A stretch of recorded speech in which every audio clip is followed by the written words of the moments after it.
as a neurodivergent person, this is not an attack on me. It's just 95% of the people have no idea how my brain works and how it feels and what I need to navigate as smoothly as they do. And so I have to come up against that.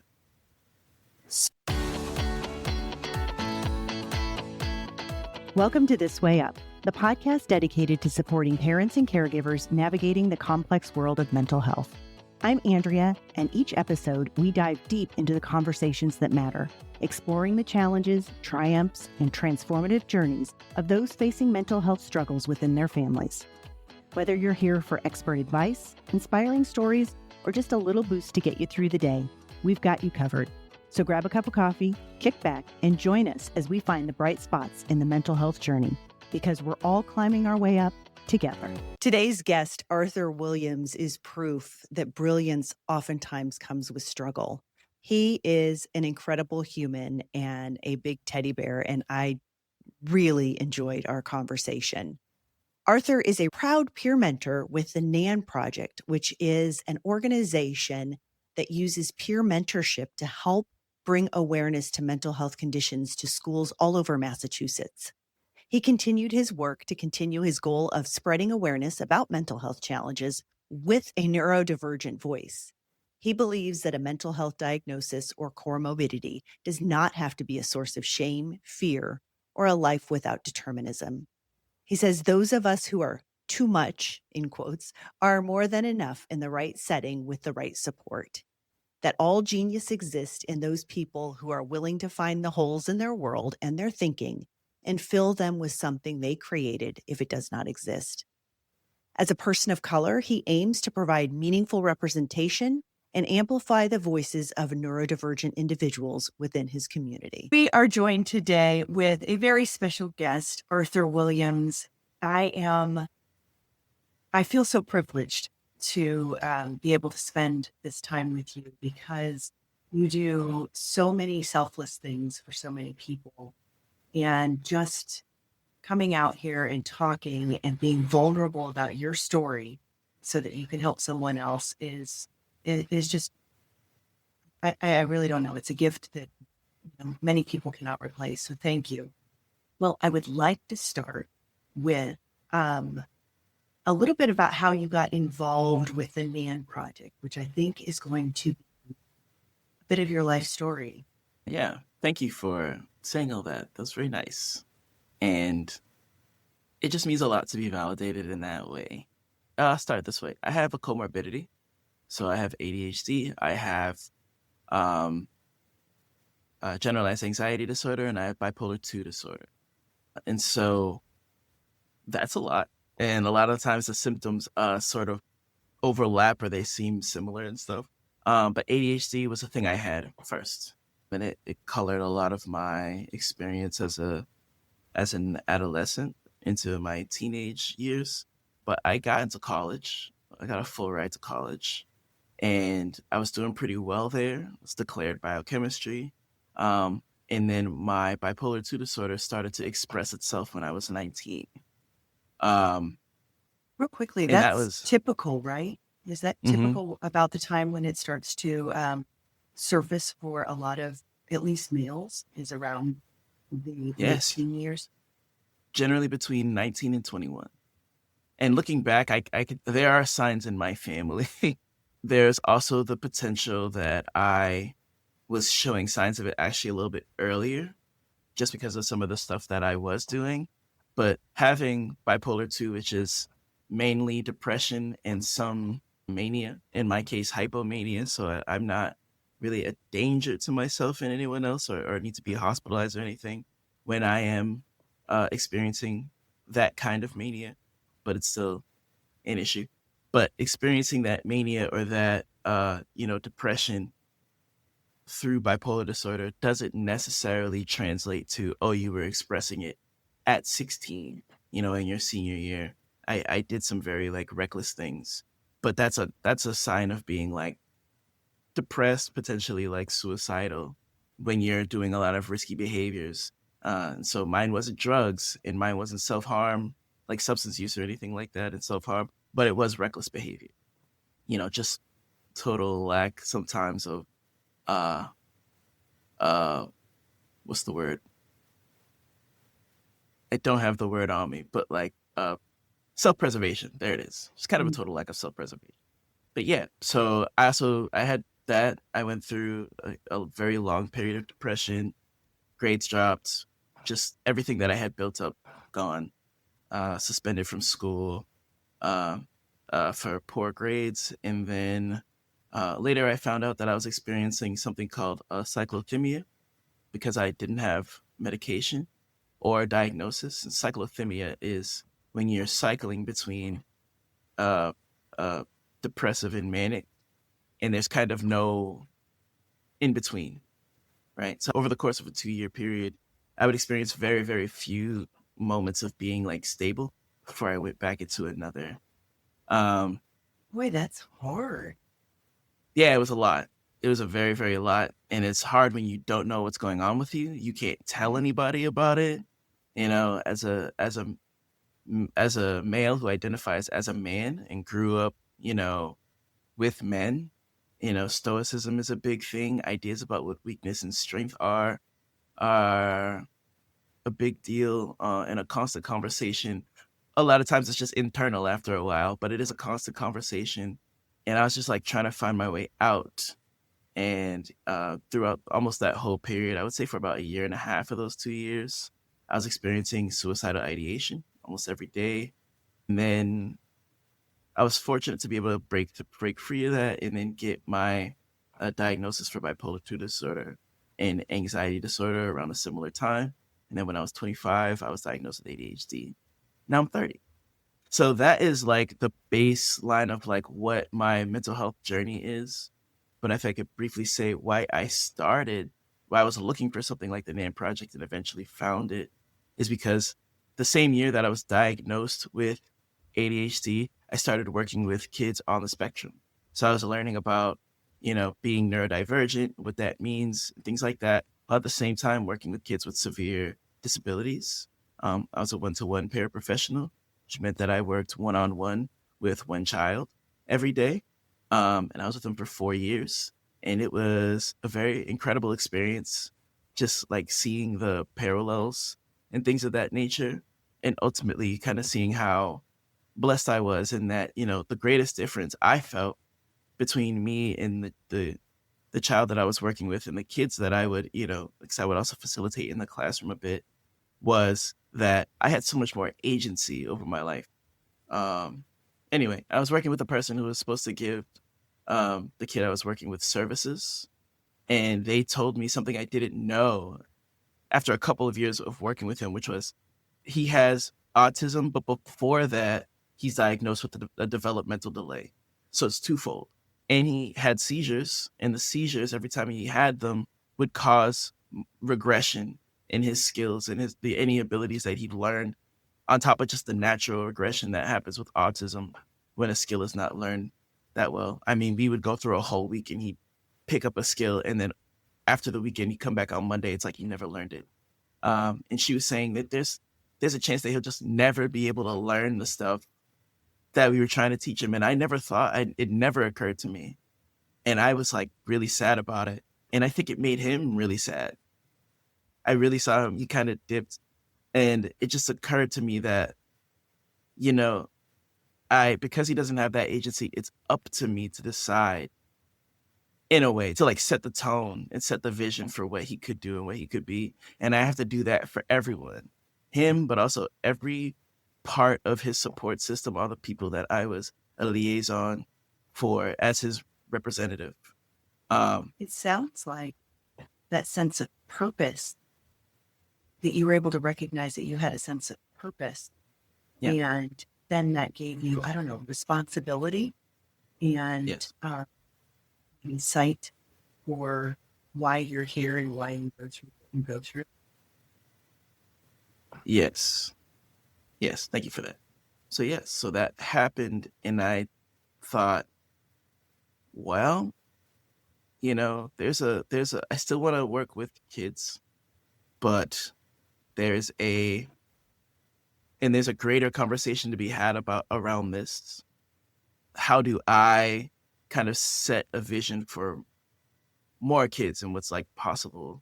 Some of that is giving information, and then some of that is just like standing up and being like, this is who I am and what I've been through. And if you talk to me, I will give you something valuable, whether now or for you later.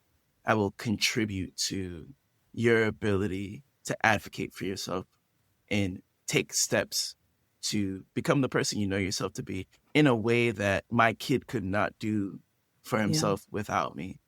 And so I found the NAN Project, the ability to go to schools all over Greater Boston, share my story, have Q&As, connect with kids in a broader and deeper way of like ages between middle school and high school, and even some like older, youth groups, organizations, things like that, city halls, stuff. Can you take us back to, I want to go back to you as you were developing as a young boy. And you said that you had ADHD, and that's probably the first thing that surfaced for you. But you weren't diagnosed until you were 25 with ADHD. Mm-hmm. I would imagine that not being diagnosed with that created a lot of anxiety and some of that turmoil. What do you wish, and I know this is a hard question, but people around you, what do you wish they would have been able to see? And I only ask this because we aren't all educated. As parents and caregivers, we don't know. Shoot, we barely know how to hold a baby, let alone all the things that are out there. What kind of things were transpiring in your life that you look back now and say, that might have been a clue that something wasn't quite right, that needed to be treated earlier on to help your journey be a little smoother? I think, I wish, and I know this is kind of like a weird thing, I wish that I had been praised so much more for how hard I was working over an intrinsic quality that was being expressed because of how hard that I was working. I think oftentimes people with ADHD, it can be that they are gifted with something. I was never diagnosed with that. It was never, that's not something I could prove with documentation or anything. So I don't like claim it. But there's a likelihood that I would be something called twice gifted in school. As I understand it, there's two versions of that. You're gifted, but your disability hides it, or you're gifted and your gift hides the disability. And so I think mine was my gift hid the disability. So people go, oh my gosh, you're a genius. You're so smart. You're so intelligent. And that would feel good. But what that validated was an intrinsic trait or quality that was expressed through not only the kind of work that I was accomplishing and the level of work that I was accomplishing, but the way in which I accomplished it. Right. So you're a genius. I never saw genius as like, oh, you like work really hard to come to like, incredible results. It's like a genius is a person that comes to incredible results in a way other people like can't really fathom, and it seems like kind of easy for them or very easy for them. So that for a long time until I was about like 11, and I started to undo that. That colored a lot of like how I saw myself and how I felt I needed to act. And so instead of going like, yeah, I'm working hard and like I struggled a lot for this, although I had fun, it was more like, and so now I need to act like everything's good. I need to act like nothing is too hard for me, nothing is impossible for me, because isn't that what genius is, right? That not only am I going to be extraordinary, I'm extraordinary right now. I'm going to look extraordinary for the rest of my life, because isn't that what genius is? And so, isn't that what great intelligence is? Is only much later in life that I realized that that's not quite accurate. My mother-in-law was very insightful. She told me when my kids were young, she's like, praise the effort. Mm-hmm. And she would say that, praise the effort, not the outcome. Mm-hmm. Or, because when you do have a talent, That's what you identify as. And there, you're already stopping up. You're right here. And I think it's not validating the struggle to get there. So I think that's great advice. Yes, I think so. To your point earlier, yes, not having a diagnosis caused a lot of anxiety. Most of that was related to because you don't think different from other people till you find out that other people don't think the same way as you. Right. So that was me. So I'm thinking for a very long time, I'm thinking, yeah, I deal with these things. Everybody must be dealing with things. And as far as I could tell, I'm the only one having such a hard time. Right.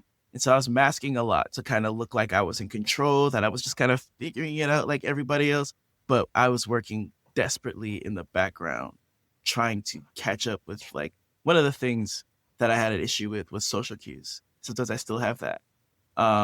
Just trying to learn like not only like how I'm supposed to respond, but like why do people do? I don't understand. Subtext, being cool and calm and not being too much, and but also in classes, like you come in, you didn't do work, and it's like I didn't do my homework today. When in actuality, you're like you're flipping out on the inside. So that caused me to look for outlets.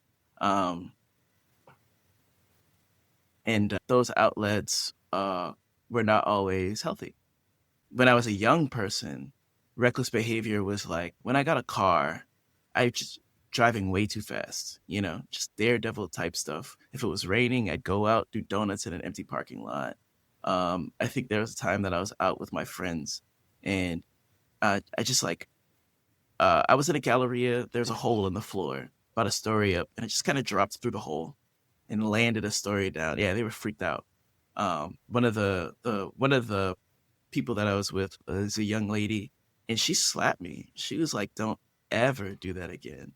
And it just like, I just wasn't all there because I needed something to like push through all the anxiety and frustration and the way I was contorting myself to fit into a society that was just not made for me in multiple ways. I mean, I'm an African American man, so there's that.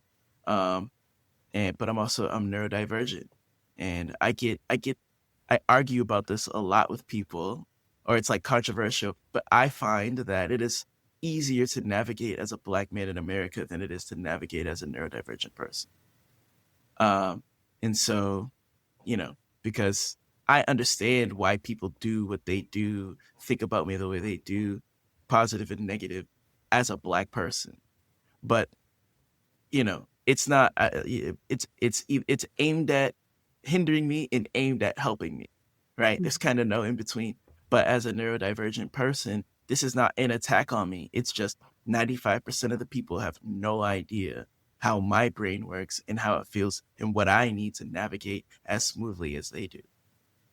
And so I have to come up against that. So as an adult now, you can advocate for yourself, right? You have mental capacity to do that. And as a child, that's got to be extremely difficult. And if you could tell a parent that has a child who is suffering with ADHD early on, in addition to praising them for their efforts, what other things would you say to help that child understand how their brain is different without making them feel self-conscious or feel the struggle? Well, I'll start with like an anecdote. So when I was in third grade, it came to everyone's attention that I needed glasses. I had no idea my eyesight was poor. But people saw me squinting and things like that, and they were like, does he need glasses? I got tested, I need glasses. I didn't want glasses. No one I knew had glasses, except my dad. But I just felt that, like, glasses were not cool. None of the kids had glasses. So I was crying about it, like legitimately tears. I just didn't want it until I wore them. And I could see, and I still didn't like them, but the shift between things being blurry, but being able to function and having clarity and knowing what's functioning with clarity, I'll say, was a huge change, night and day difference. It was important. And after a while, I had no problem with my glasses when I was able to see people waving across the room to me and see what was on the board and not have to ask so much what's happening around me, right? To just be able to navigate a little bit better, even if I'm not understanding what I'm seeing, because I can see it and start to make some guesses around it. So it's also hard for parents too, because, glasses there's a precedent for that. It's very obvious too. Your kid can't see 10 feet in front of them or 2 inches in front of them.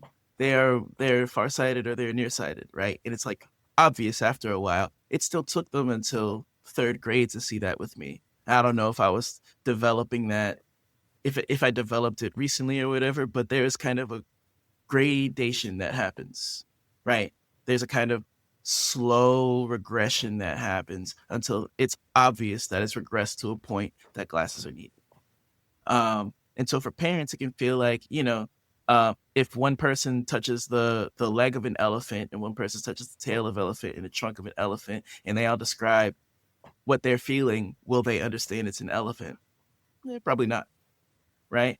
So it's hard. It's hard to, on both sides, right? I always like to say that you don't experience symptoms and difficulties in a vacuum. So how was I made comfortable? I didn't like it, and it was confusing and weird for me to find out that I did not think the same way as other people, but I was always celebrated for the perspectives that I had, just coming from a different place, and how that is helpful, that is meaningful. It's, thinking the same way as everyone else is not really as important as contributing a helpful perspective or something illuminating or just something interesting and curious. So that was one way that was just kind of embedded in how I was raised, where I was celebrated for thinking a little bit to the adjacent to other people. Do you think that you said that, it doesn't, it degradates. So I'm seeing your life as, the child that maybe didn't do their homework or didn't do something else, and then all of a sudden it moves to reckless behavior in high school. And then you get to college and now you're, failing out of classes and such, even though we know you're brilliant. So for a parent, I would think, looking back on it, is, okay, if a child is doing some of these behaviors, don't assume that they're behavioral. Assume that maybe there might be challenged with something. We need to dig a little deeper. Because I think as parents, oftentimes we're confused. Is the child just acting out because they're trying to be naughty, or are they trying to communicate something that they don't have the wherewithal to be able to communicate? Yes. So one, I want to correct degradation. It doesn't mean what I said. I meant to say degrade. Okay. Just so people are not lost when they're like degradation, regression. What is it? It's as I'm saying that in that analogy, eyesight was degrading. You could also see it as a regression depending on how you're looking at it. Yes, you're talking about how I think the idea of watching a child have a challenge, or a young person have a challenge, and immediately being like, well, you're not doing what you're supposed to do, has to do with having expectations of how your child should be acting. And you can see it even when you have it with other people and then find out that you are wrong about your assumption of that narrative that you're having. And I just like to make this distinction. I find diction very important, because they say, well, you need to have expectations of your child, right? And I disagree with that. You don't need to have expectations because you are defining for them what they should be and how they should act. You need to have standards, though. Standards allows for grace because you can be below them, you can reach them, or you can exceed them, and it is all fine because you can work with that. Expectations, though, is you either become that or you don't. So when you look at your child through the lens of they are either becoming a thing or they're not, suddenly it's either very positive or very negative. The binary of that isn't difficult to navigate. It's impossible to navigate. You either are or you're not. And no one is that simple. And that frame itself is very simplistic. So I have had to do this with myself because I didn't have that kind of support with my parents for a variety of very good reasons. But instead of going, am I doing what I'm expected to do? It's like, am I living up to a standard that I've set for myself? You can do the same thing with your kids. If your standard is integrity and diligence and compassion, then when you're having a conversation with your kid and they're talking about, oh yeah, I read this book, but then you go pick up the book and it's got no creases in the spine. Well, they just lack integrity at that point. And that's a conversation. They're talking about, I don't care about this person or that person. I hope they X, Y, and Z. Well, they're lacking compassion in this moment. And there's a conversation that needs to be had about that instead of just being like, okay, so my kid's a jerk, right? Okay, so my kid is lazy.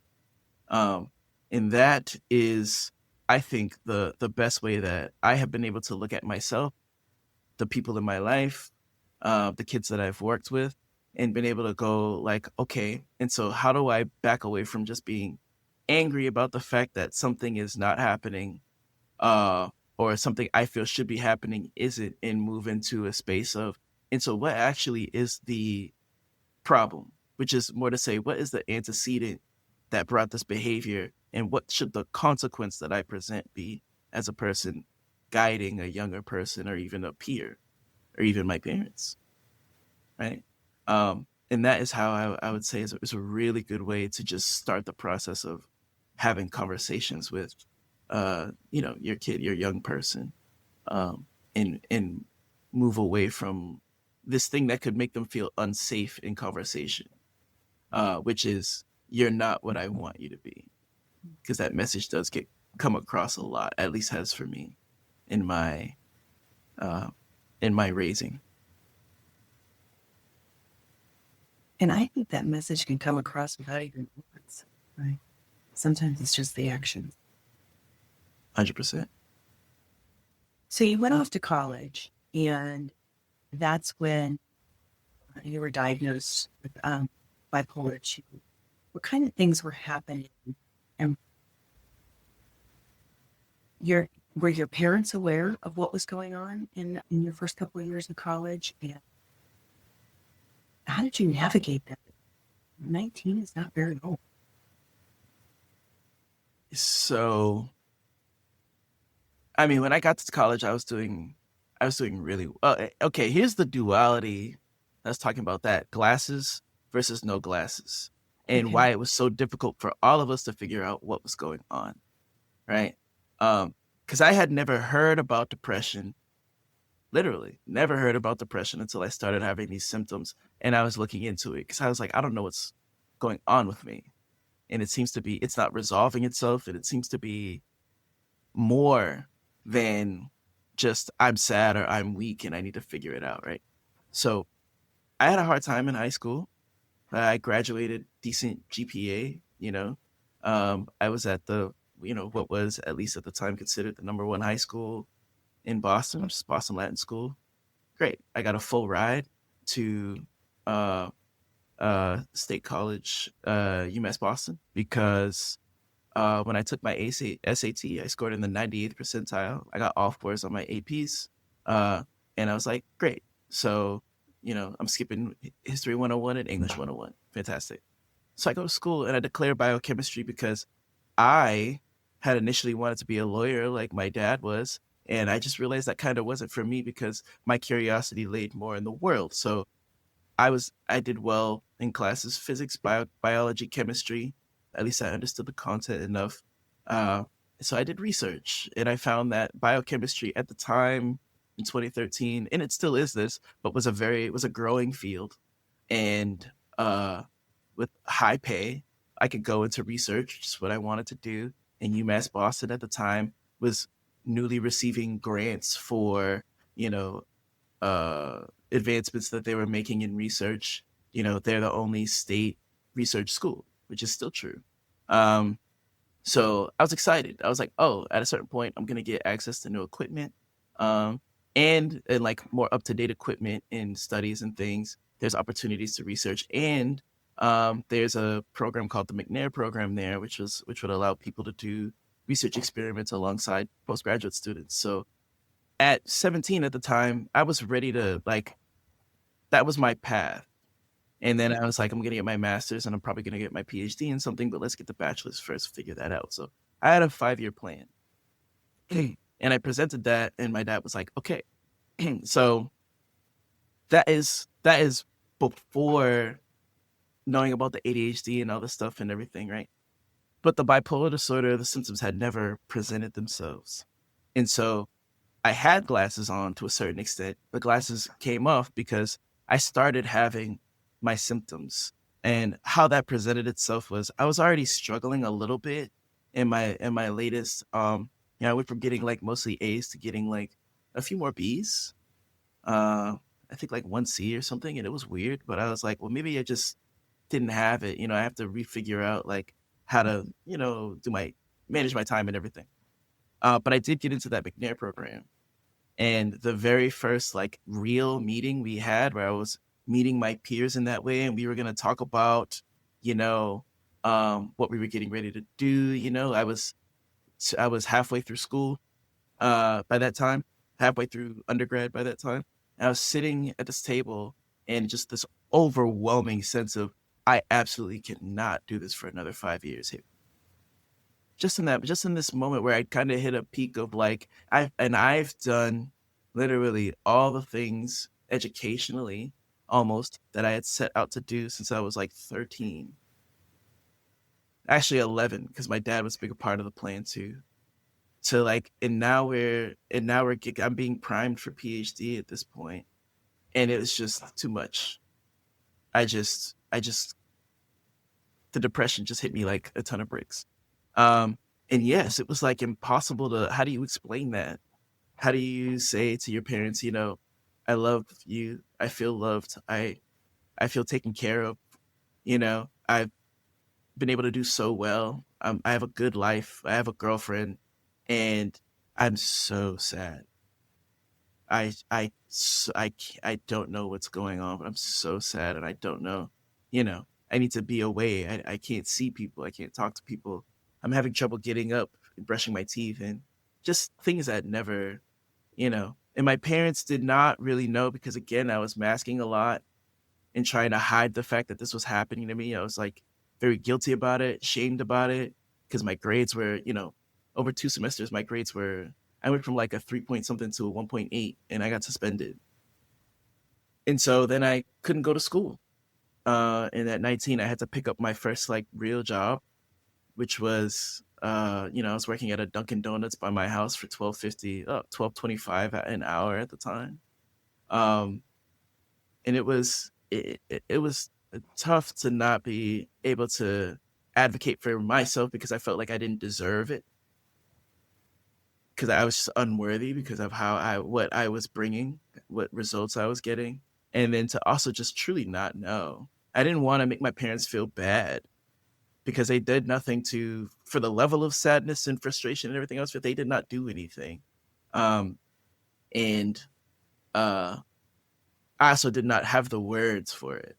I had actually no vocabulary for it, which was shocking for everybody, because I was that kid that read the dictionary when he was like 8. You know what I mean? Like just trying to communicate better.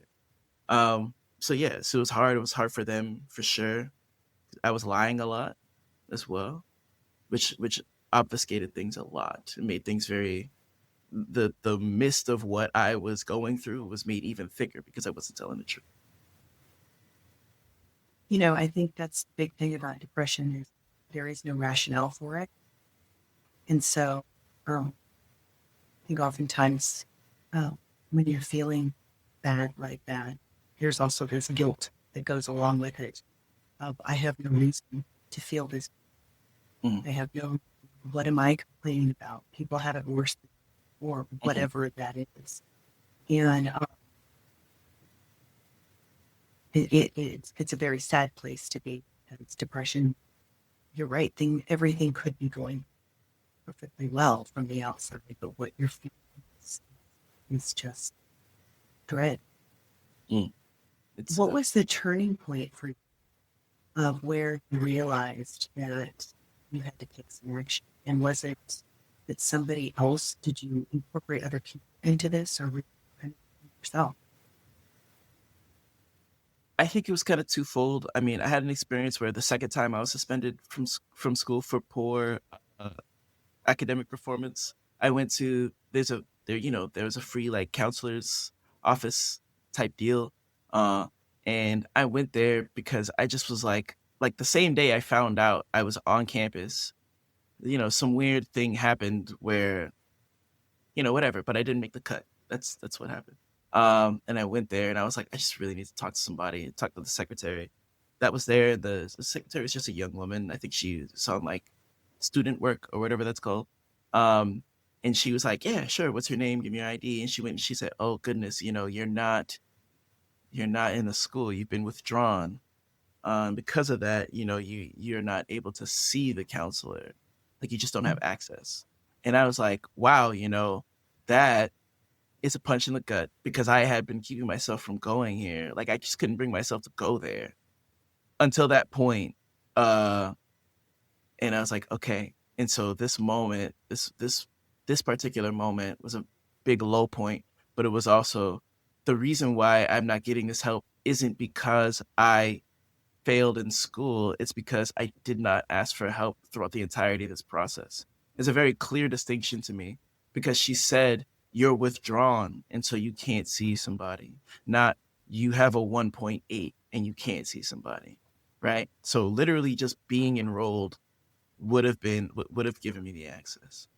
The other thing that started that helps, I didn't really incorporate people into it, I'm not gonna lie, but I have a cousin who, he's like my big brother, and I'm the oldest of 3 boys, so it was nice to have a big brother, but he was just like, I need to give him something. And he was also trying to do his own thing in the community. So he took me around to do poetry. He was like, you got the words, man. You have a talent. You should use it. And I was like, okay, I didn't feel like doing anything, but he would come, he'd be like, we're going here today, get dressed, brush your teeth. It doesn't matter, but you just go up there, say something. Have you written anything? Write something.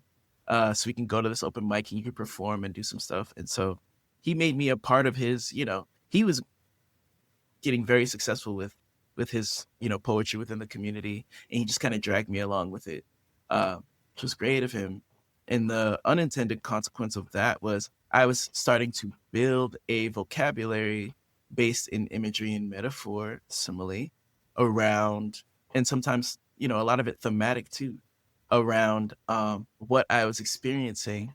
And I also kind of learned how to polish the rawness of it or the jaggedness of that, which makes it so hard for people to deal with because of what a poet's responsibility is, which is to take difficult things, or anything really, but in this particular case, take difficult things and make them beautiful enough that you can present them to people and they appreciate it.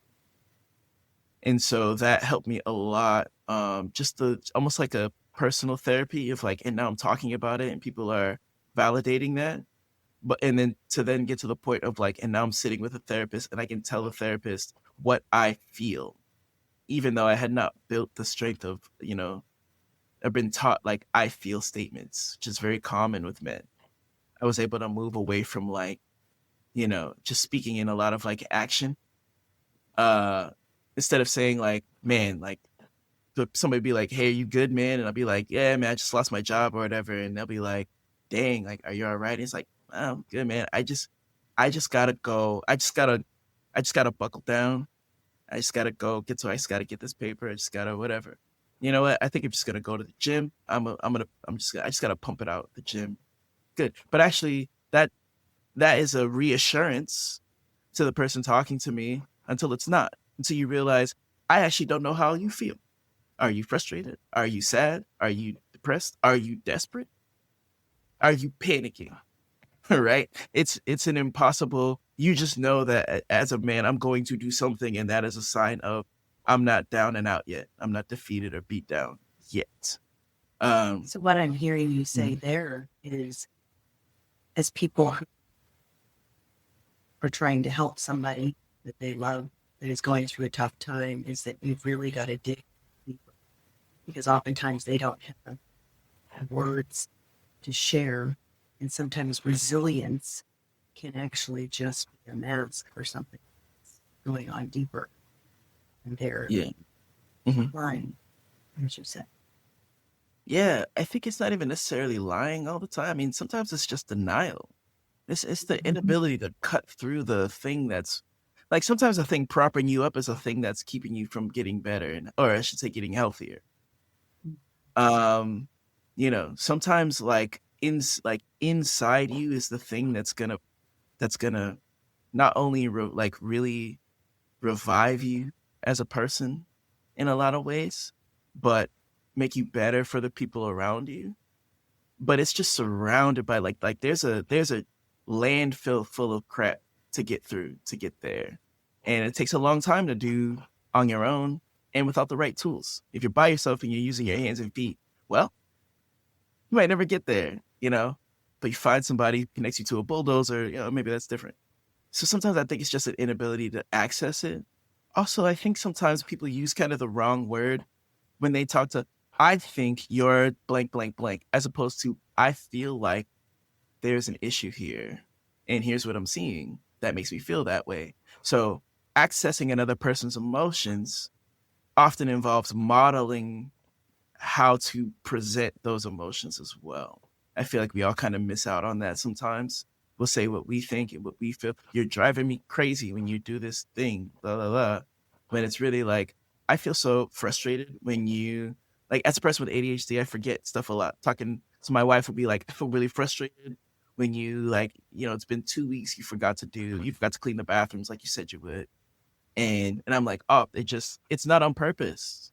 I'm not like going like, I don't care what you want and what you have to say, but just the nature of like how I'm functioning when I'm not keeping it together means that the bathrooms went unclean for 2. But I hear that, and then I prioritize doing the thing because she has expressed that, and I feel bad about that. Let me go rectify that.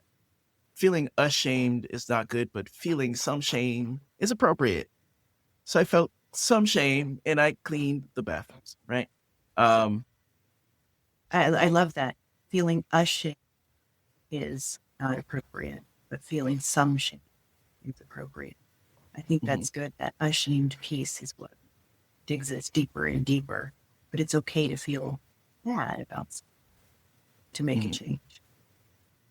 Yeah, I think ashamed is something you do to yourself. Shame is something you get from other people. And you don't have to agree with why you're being shamed. But, and we all have different ways of filtering it, some more healthy than others and related to it's complicated. But at the same time, you choose to accept the shame being given to you, and you choose to act on that if that's what you want to do. And you choose to not accept the shame being given to you and choose not to act on that. But it is something within your control, and it's external that you can internalize. Being ashamed is just you taking something and completely internalizing it. And I think there's a distinct difference between those two things, and one is much more positive than the other if you do something productive with it.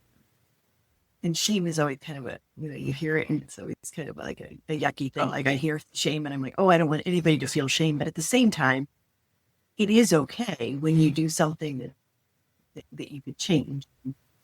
You take some responsibility for, but you don't internalize. Right. Yeah. So I could probably talk to you for the next 24 hours because you are so interesting. Thank you. You're so interesting. You have so much insight and you're so giving with your thoughts, but I can't because I just can't. So I'm going to take us to the NAN Project and what you do there. I'd love to hear about what it is the NAN Project does and how you are helping others through your lived experience. Yeah. So the NAN Project, one was founded by a family who lost a family member to suicide. They found, similar to kind of my experience, that there were signs that they did not see with that person. That person is Nancy Kavanaugh. So they did not see these signs in Nan until for a while. And then even after a diagnosis, they did not see the signs that led up to the suicide itself. And so they felt, oh, we other people should not go through this if they can. And how we can do that is present the signs. And it's been found that young people are more likely to see signs in their peers well before any of the trusted adults in their life. So we go to schools, we go to middle schools, high schools, we go to, places that help you in any way. And we talk about those particular signs. We focus on depression, anxiety, and suicide prevention. And we do that mainly by having peer mentors like me present our story of our mental health journey really at that time in our lives. So we're talking middle school, we're talking about our middle school experience. Talking high school, we're talking about our high school experience, or even transferring, that transition from being a senior to college, what's prevalent. And then we talk to them about, here are warning signs you can see in yourself and other people. So like my example is I was not getting up and having a hard time brushing my teeth. I did not see that as a sign of depression. I saw that as a sign of laziness because it never presented it. So I was never presented that when stuff like that happens, it's very likely that you're depressed, right? And then we do a Q&A, which I feel is kind of the most important part of what we do in a lot of ways, because then kids get to ask questions that are relevant to themselves. Often they'll ask it for the benefit of their classmates as a whole, which is really nice. And then we show ourselves to be kind of success stories and open a dialogue around what it's like to experience it, go through it, and come out better on the other side. It's an interesting perspective. And we feel as parents oftentimes that we are the ones that are supposed to be the first to know. We're the ones that are supposed to take responsibility of our children. But at the time that they are transitioning into middle school, into high school, we become so much less important or less of a focus in their lives. And their peer group is really the ones that are going to be seeing a lot of this, because our kids are acting one way around us, but they're really acting the most natural around their peer group. I would push back on that a little bit. I think parents maybe, okay, this is personally me. I've seen it with kids a little bit, but personally, I think my parents did not recognize, and still might not recognize, how often they were on my mind in everything that I did. Their influence, their teachings, their expectations and standards, but also just this idea of like, I am a representative of my family. I'm not going to walk around like I don't have home training and have people say his parents should have raised him better. No way, right? There's just I think there's a lot of that. It's all the time, like more than you could possibly maybe think. And I also feel that parents do take that on themselves because you're the protector and you're not making excuses for yourself as much as possible. But like, let's be real, especially if you were a latchkey kid, that like this is a bad way to say it, but I don't really know a better way to say it, I guess. Being time broke is very common and very real. If you're working a job that takes up 40, 50 hours, or you're working two jobs, 60 hours a week or more, whatever, or even you're a high earning, but it's a job that forces you to work 80 hours a week, I know that that's less what your audience might be doing because, as caretakers and stuff, but ultimately time, you need time for yourself. You need time to work and make money. You need time to maintain your household. Family stuff comes up, emergencies come up. And, if you're not, I don't know, making a set amount of money on the side that you don't have to, you know what I mean? Then you are very likely time broke. And how can you give all that attention to your kid if so much of your time is spent keeping your kid healthy, sheltered, food, fed, watered, right? The nurturing that you do manage to do in that space and time is a phenomenal gift, and very, very important. And your kids absolutely see that. Thank you for that Yeah. clarification. And I think you're absolutely right. Parents do become less of the center focal point of their kids as they move into middle school and high school, but we are still so important in their life. And I think that clarification was perfect, is that, you're still your responsibility and they still look to you for guidance. And Yeah, I think it really is just this matter of how well can you transition from carrying your kid to putting them down and walking beside, right? I think we do that very easily physically because at a certain point your kid is like, put me down, I want to walk, right? But I think mentally and emotionally it can be harder to make that transition. It's hard for both sides. And the more distance that's being made, or the more maturity maybe that's being shown, or the more independence that's trying to be cultivated, I don't know, the more I could feel like, at least I felt like my parents tried to latch on to me more and more as I tried to move out into the world. And like, I gotta figure this out. Like I'm 19, but I have to live my own life because I'm at that age. And then being like, well, why don't you just talk to me and let me help you? Why don't you let me help you find a job? Let me give you money when you need a haircut, type stuff. But I'm gonna fold up on that because I know you're saying we gotta wrap up. I know, and again, there's this whole part of me that would like to take each chunk. Would like to take your ADHD, would like to take your anxiety, would like to take your bipolar, and then where you're at now. I mean, I could, like I said, I could spend hours. They're just very insightful. You're very giving.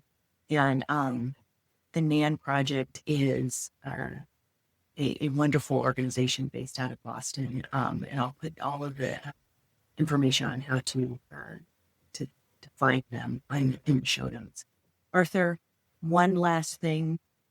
If you could leave a parting message for a young person who might be struggling, what would that parting message be?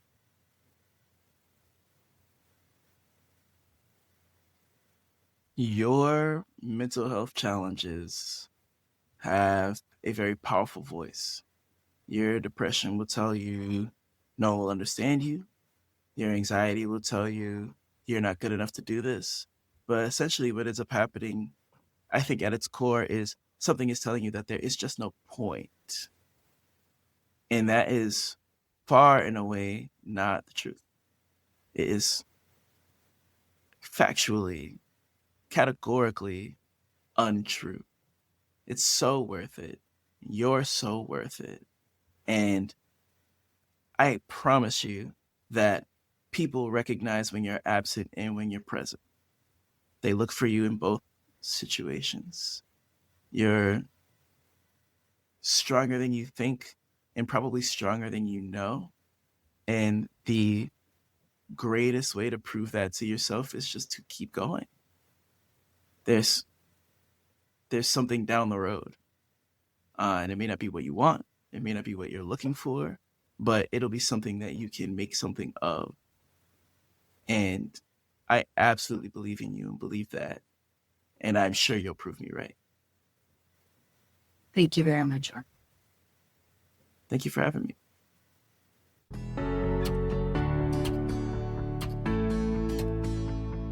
Thanks for tuning in to This Way Up. I hope you're feeling a little lighter, a little brighter, and ready to take on whatever comes next. Remember, the journey of mental health is all about progress, not perfection. So keep climbing. And don't forget to celebrate the small wins. If you enjoyed today's episode, be sure to subscribe, leave a review, and share it with someone who could use a little lift.